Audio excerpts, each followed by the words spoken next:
Hi, I'm Dr. Sam. Today I want to speak to you about burnout. What is burnout? A lot of people experience it, and a lot of people do not know what burnout is all about. In my own life, professionally, I burned out massively, and I tried to get help and nobody could help me. And I realized, wow, I need to get handles on this thing called burnout.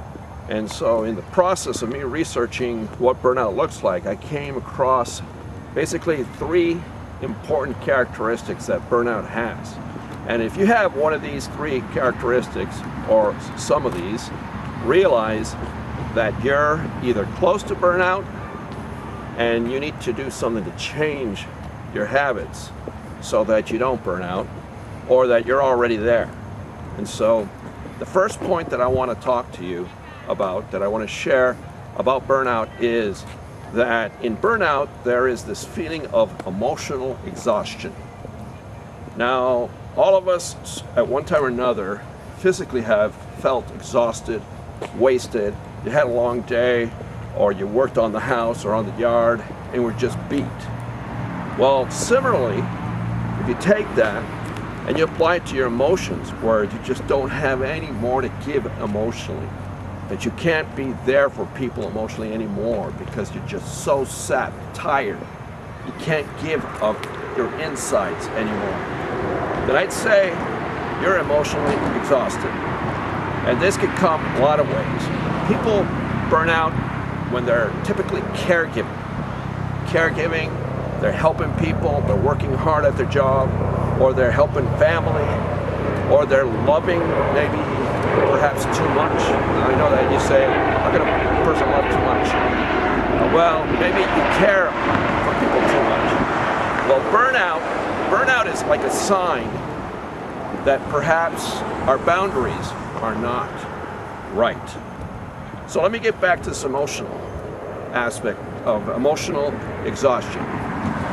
If you're emotionally exhausted, you need to stop and figure out why you're emotionally exhausted. You're given perhaps too much. Perhaps your boundaries are not good at all. So anyways, emotional exhaustion is the first point of burnout. The second point of burnout is perceived inequities. Now that's a big mouthful. Perceived inequities means this, that inequity comes from the word equal.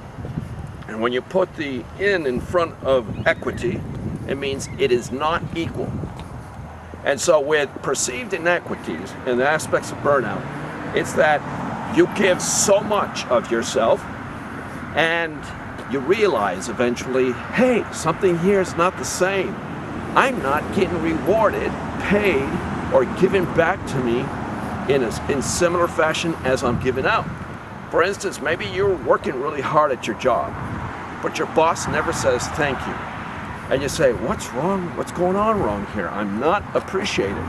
Or you're being so caring and your coworkers are taking advantage of you. They dump all their work on you because they know that they can get away with it. Or perhaps you're sandwiched in between taking care of your kids and taking care of your ailing mother.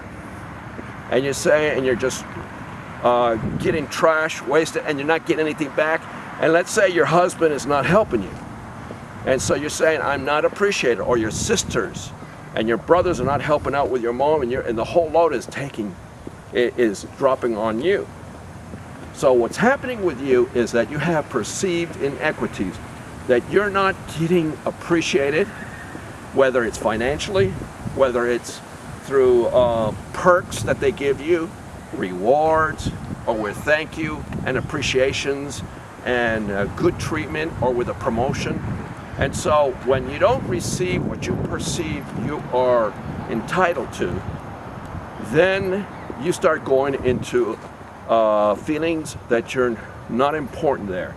And so you are going into the realm of perceived inequities, the second point of burnout. The third point of burnout is one where you become cynical. Now, cynicism is a form of distrust. When you distrust people, you get sarcastic, you get smart alecky, You laugh at people. And so take this example, for instance. Perhaps you're a nurse or a teacher or a policeman. And when you swore you'd help humanity and help your people, you really cared and you put out 1,000%. But there came a day and a point where they were not appreciating you, they were mistreating you, they were using you, you were getting wasted emotionally. And you said, the same people that you swore you'd help, now you're seen as devils, as little demons, as brats, as horrible abusers. And so when you get to that point, that means you're not liking your work environment and the kind of people you're working with. You're burning out. And so you have to be careful in burnout that you don't go so far into burnout that you go in what I call scorched earth. Now, if you don't know what scorched earth means, it's a term that came into existence during the 60s with the Vietnam War, where bombers would go into Vietnam and they drop tons and tons of napalm bombs and just scorch all the jungle so that they could expose the enemy. And once that territory was burned, you could not use it anymore, and it never go back to its original use. Therefore, the term scorched earth. So I want to warn you that if you're burning out, you do not get into the realm of scorched earth, because if you're a teacher or a cop or you're a medical professional and you reach scorched earth, you'll never go back to your profession. Maybe you'll become something else, but you won't go to back to that because you're so burned out, you scorched earth. So let's review 3 aspects, okay? The first aspect is emotional exhaustion, burnout. Second aspect is perceived inequities, that you're not being appreciated enough. The third aspect, cynicism, if you're starting to laugh at and mock people that you are originally swore to help. So if you're experiencing any of these 3 components, let me tell you, you're burning out. And so if you'd like to get some help, I'm Dr. Sam, and I help people to manage burnout and come out of burnout and to work on their boundaries so that they have healthy relationships and healthy jobs.